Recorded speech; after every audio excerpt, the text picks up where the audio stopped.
Parents. I am back with my videos on parenting teens with love, and thank you for making it successful for so long.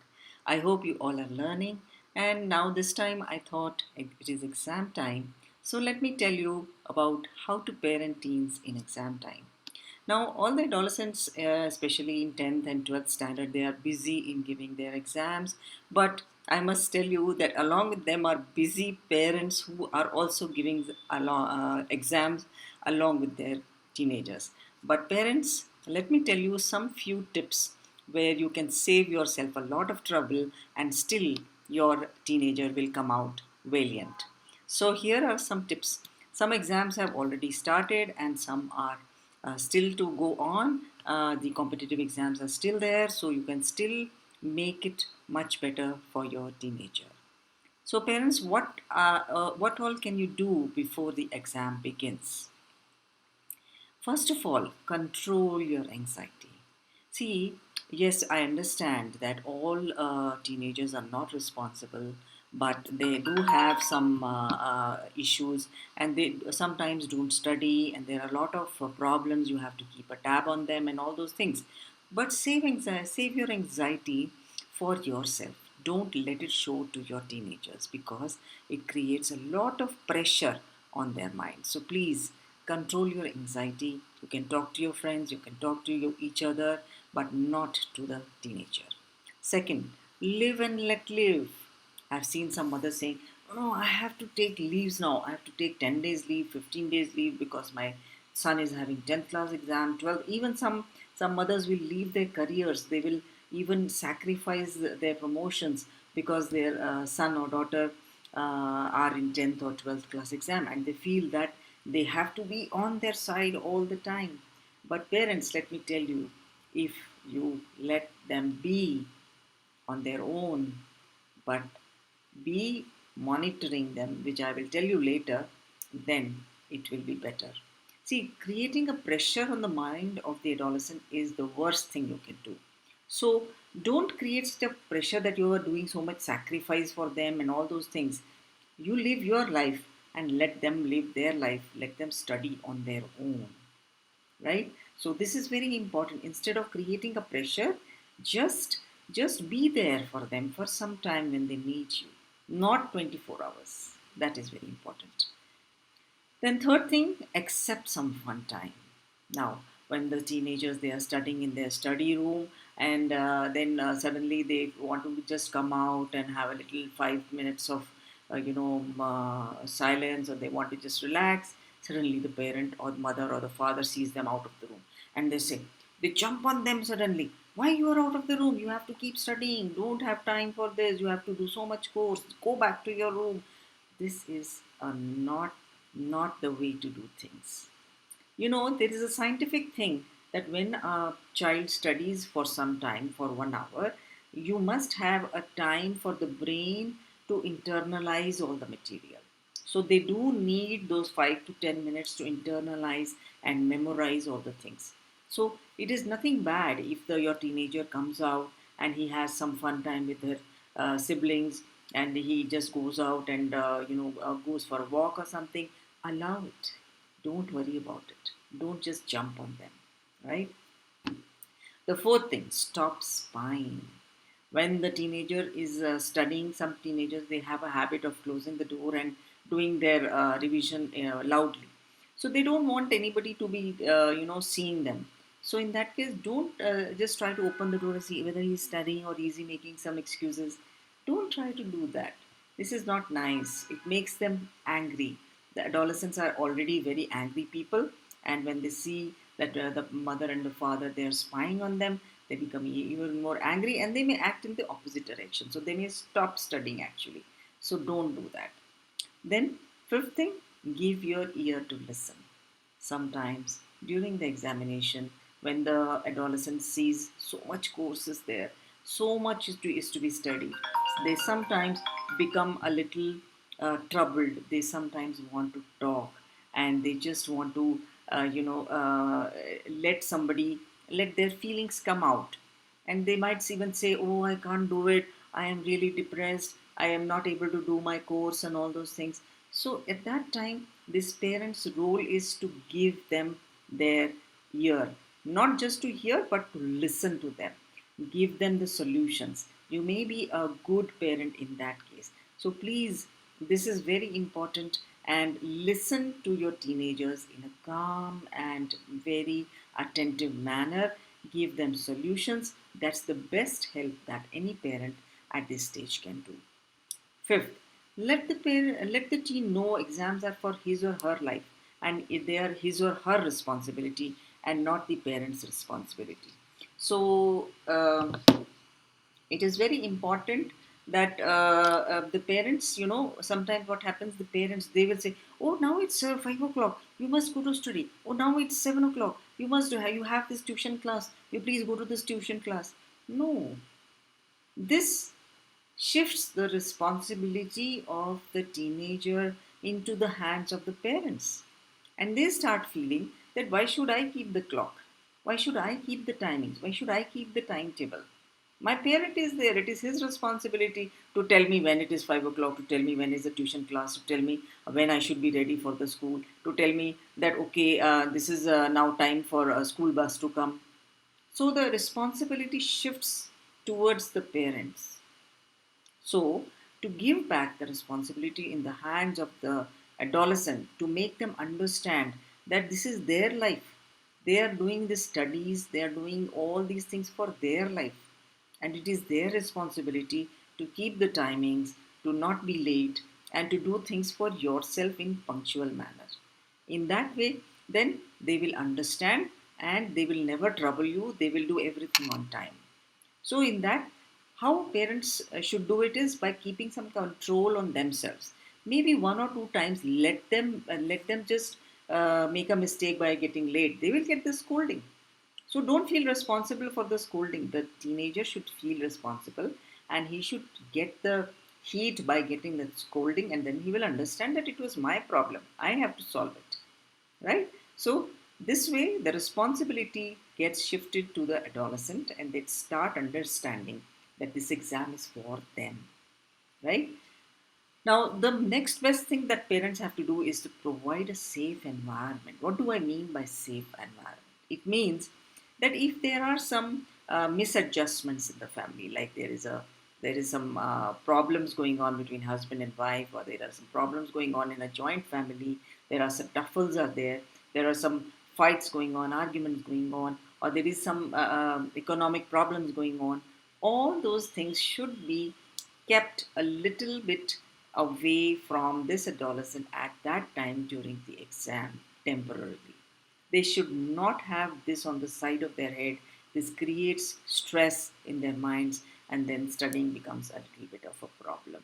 So, this is to provide a safe environment, is the responsibility of the parents before the exams. And then they should provide the quality time for studies. The quality time means, suppose there is a household in which all the time some or the other guests are coming. Somebody comes in, just enjoys, and you're making, mother is making tea for them, and their father is enjoying with them, having fun. But this adolescent who has an exam, he gets little bit disturbed. He gets a feeling that everybody else is enjoying, I am not enjoying. So please give that time a little bit of a restriction for guests and other fun things for other people. Just give them a feeling that yes, everybody is helping you, and the teenager will then put his mind to studies better. Last but not the least, control internet usage. So, some in this COVID times, I have seen a lot of internet addiction cases, and it has happened because of the online classes and all those things, which has contributed a lot to this. So, I would like to say to the parents that during the exams, when they have their textbooks, they have everything ready to study. There is no need of internet. So, actually, you can just disconnect the teenager from internet so that they don't fall into that addiction again, and they don't start playing games. These games are made to addict everyone, even ourselves. So we have to control them to a certain extent during the exam. Internet usage is not at all required during the study times. So please try to control it somehow. That is the most important thing. If we give this kind of 8 tips, if we follow before the exam, I think the adolescent will study in a serious way, and he will be able to absorb his study course material better, and he will be able to prepare himself better. Next, I come to the part when parents can play a very important part during the examination time. When the first exam has started till the next last exam, what parents can do? Most important, provide healthy food. See, the brain will work the best if it is provided with the ATPs, the energy bundles. So, providing healthy food, balanced food at home in a loving manner is the most important role of what parent can play. I have already made a video about food and teenagers, and you can have a look at that video to see what healthy foods you can give to the teenagers. Provide peace of mind. That means no tussles in the family, no arguments on the dining table. That means no sibling rivalries should be there, and there should be no talk of all the negative things happening in the world. This will provide a little peace of mind, and the adolescent can concentrate only on studies. He should be actually given a bubble of peace. That is very important. Next, provide safe environment at home. I have already talked about it, how to provide safe environment at home. That is very important even during the exam. The teenager should feel very safe and should be able to concentrate on the studies. Okay, restrict outsiders. Outsiders can actually influence the thought process of adolescents very much.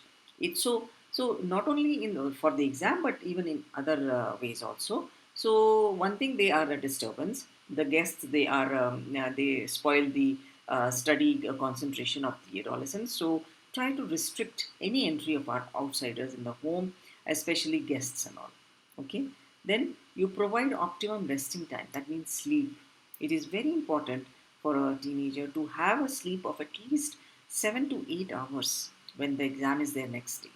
It's very important because until unless the brain is totally fully charged, it will not bring out the best of the memory, and the teenager cannot provide the answers if the brain is not properly functional and has rested about 7 to 8 hours before the day of the exam. Provide normal life. Just be normal. Don't keep repeating to the teenager, अरे ये कल exam है, पढ़ ले, don't do anything, don't do this, don't do that, don't read novels, don't see TV, just do this. No, be normal, have normal food, be like a normal family. Then the teenager will think exam is not a hawa, it is not a devil thing. So it is just a normal thing in a normal life. Let it go normally. Don't get stressed. None of the family members should show any signs of stress. And then exams will be a normal part of life. It will not be stressful. Last, we come to parenting after the exam. That is another very important area which I wanted to tell you, parents, because after exam also your role doesn't stop. Control your expectations. The exam is over. The child has performed whatever performance he has given. Don't keep on telling calculate how many marks you are going to get, calculate what wrong you have done. Stop calculations. Whatever has happened has happened. Let us prepare for the next step, not only for the next exam but prepare for the next step in life. Okay, this is not the end of the world. Stop negative vibes. Don't keep saying, "Are, I know you have not done well, I don't know what to do, what you will do in your life, I don't know about your future." Don't say such negative things to your child or to your teenager. It is not required. We don't know what is going to happen in the exam. 90% is your hard work and there is 10% destiny also. So please do not spoil your child's future just by thinking negative. Have confidence in your team. Believe, have positive feelings. Yes, I think my son or daughter has done very well. I think it will be good. So let us see. Okay? No preconditions. Now, this is very important.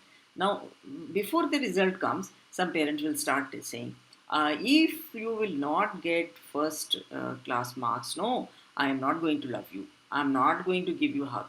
Don't put any such preconditions. Then, no forward rewards. If you get very good marks, no, if you pass in your exam, I will give you one big TV. I will give you a very good iPhone. No, please don't do that. It is not required. Don't make unnecessarily forward rewards. And if it doesn't come out to be true, then you break the heart of the teenager. So, why should we go too much into the future? Just relax. Let the result come. Now, result has come, and post result communication becomes very important. Result has come, your child has performed well, good. Give them, you should speak a lot of good words. Tell him, very nice, I am proud of you, you have done well, I'm really feeling good. These few words of the parents is the most important reward that any adolescent can get. Yes, besides this, if you want to give some little reward, materialistic thing or something, it's fine, but no big materialistic things. It's not required. Now, if the result is bad, then don't start saying, no, I'm feeling very bad. I am really disgusted with this boy or girl. I don't know whether I have produced you. I used to get such good marks in my exam, and what you have done. I'm ashamed of you. Please do not say such things. Yes, the performance has not been good. Let us find solutions in the future. Whatever has happened. Let us analyze it in a positive way, and let us look into the future how we can build up this child's future. This is what I call unconditional love. Your love for your teenager is not because of the good result or the bad result. Your love is because he is your son or daughter. So you cannot say that if he gets a bad result, then he's not my son or daughter. No, please. He is still your most important person in life. He is still the only blood relation. He or she is needing your unconditional love always. So give it as unconditional love. Post result communication becomes very important in such cases. So, parents, please prepare yourself for this communication. Do not ever say that I am disgusted or anything. Please analyze, sit with the child and make him and say to him that I understand this result is not good. I understand that you have worked hard, but result has not come nice. So let us do future things together. Let us see what we can do for you together. Be with the child in this difficult time. Of course, this child is feeling very bad. This teenager is already very, very, very, feeling bad about his result. So give him love. That's all I will say to my parents today. And parents' exams is a time of examination for the adolescents, but for you, it is a life's exam. So you also have to pass this exam by these following tips. Thank you so much, everyone. If you have liked my video, please give me a like, subscribe. You will get a lot of other tips. I'm soon coming out with another video, and please do write your comment or your doubts or anything under my under this video, and I would definitely reply to you. Thank you.